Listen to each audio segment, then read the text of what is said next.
Hey everybody, this is the fourth year, and in this video I wanted to introduce you to saturation. So saturation is a very specific kind of effect that can kind of be thought of as a soft distortion. And I've included it in this section of the tutorial because in many ways it is similar to compression, and a lot of people will use it instead of compression, where certain other people might use compression. And what saturation is essentially a digital emulation of an effect that occurs when you're working with analog recording and processing.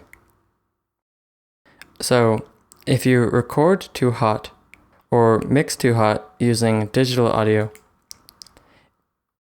if you are passing the threshold of 0 decibels, you'll get an effect that is known as clipping. And if you look at our tom sound that we've been using in a few of these other videos in this section of the tutorial, you can see that it has a nice transient. But if we were to record that too hot using a digital recording device, or if we were to mix it too hot or something, if we were to clip it for some reason in some way, that transient would pretty much get shaved off by that clipping. And how much that happens depends on how hot we push it or whatever. And you can see that it just really flattens it out. And you can also see this in the limiter as well. It's just completely shaved that off. So that's what happens when you exceed 0 decibels and kind of your maximum threshold in the digital world. But when you're recording to tape or using different kinds of analog equipment to record or mix, they react pretty differently to the sound when it exceeds their kind of maximum level. And instead of instantly shaving off everything that exceeds the threshold and producing a really present and bright distortion that can sound bad depending on what sound is being clipped, what will happen is they will kind of produce a soft, saturated, limiting effect. And a lot of people actually like that kind of sound. It adds some warmth, or it can do a number of different things to your sound depending on how you're doing it and what sound you're doing it to. And this is the effect that these digital saturation plugins try to recreate. So the Fruity limiter has a saturation parameter on it, and that's what I'll be looking at first. And because saturation is it's a really straightforward effect in analog recording, it's basically only has one parameter, and that parameter is you're pushing your levels too high. A lot of saturation plugins will be really very simple, and like the Fruity limiter, it only has a single parameter for that saturation, and that just kind of determines where the signal starts to get saturated. And so you can see if I take this all the way down, the sound is affected a little bit. It's pretty much barely affected. But if I increase the gain into that, it will be affected a bit more.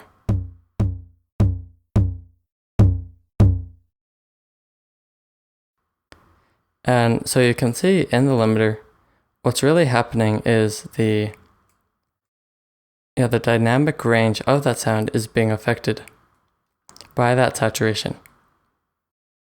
So in certain respects, it is a very similar effect to compression and to limiting, but it also adds distortion to the sound, a very slight and pleasant distortion to the sound. It tends to be more warm and less harsh than other types of especially hard clipping distortion. And a lot of people will tell you that it gives you your analog warmth to your mix. It can do quite a number of things depending on what you are kind of using it for. Now I'm going to take a look at Maximus as well to do some saturation, because it has a little bit more control over the saturation.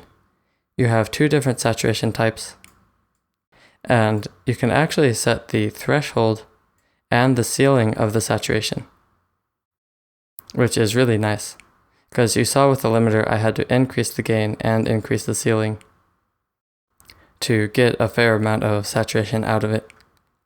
But with the Maximus saturation, I can adjust the ceiling and adjust the threshold to decide, how hard I want to saturate it, and then how low I want to saturate at.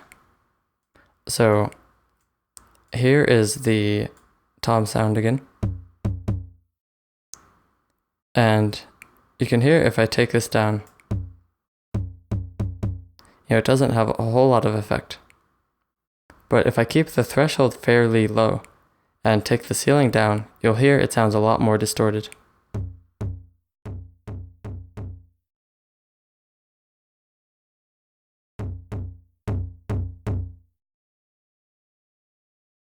And this is because it's a lot closer to hard clipping when I do that. But if I, kind of open that up a little bit, you can hear that it gets softer. And then, I can adjust these two parameters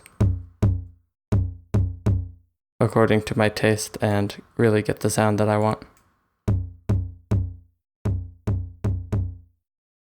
Basically, the higher the threshold, the more soft the saturation effect will be.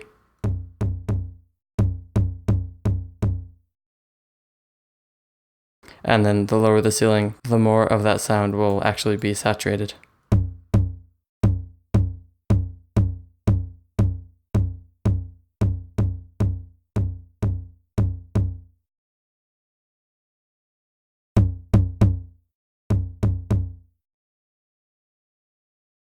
So you can see that in the oscilloscope, having this saturation on is really reducing the dynamic range of that sound. And it's also adding some, soft distortion to it. And a lot of people really like to use saturation. I use saturation a lot. When I said that I don't really use compression all that much, it's because a lot of the time I will use saturation instead of compression. And that's just because I like how it sounds, and it's just something that I personally like to use a fair amount. And I'm also going to take a look at one more saturation effect in this video, and this is the towel tube saturation effect. You can see it has a few other parameters. So here it is with quite a bit of drive and the output taken down a little bit. And here's the original sound.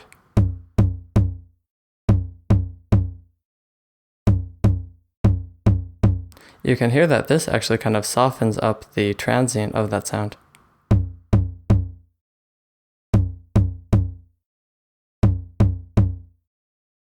And it has a few different options. It has input, which is how much is going into it.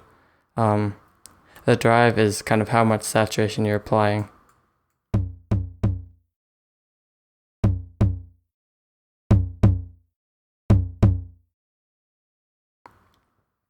And then you have a dry-wet mix, which if you have it all the way to dry, it's the original sound. But if you turn it up to wet, it is the saturated sound only. And you can hear that this changes the character of the sound a fair bit.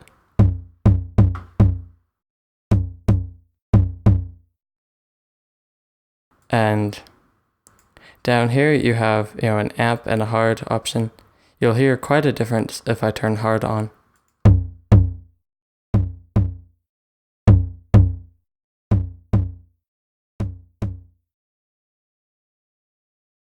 And so, there are tons of different saturation plugins out there, and they're pretty much all going to work a little bit differently.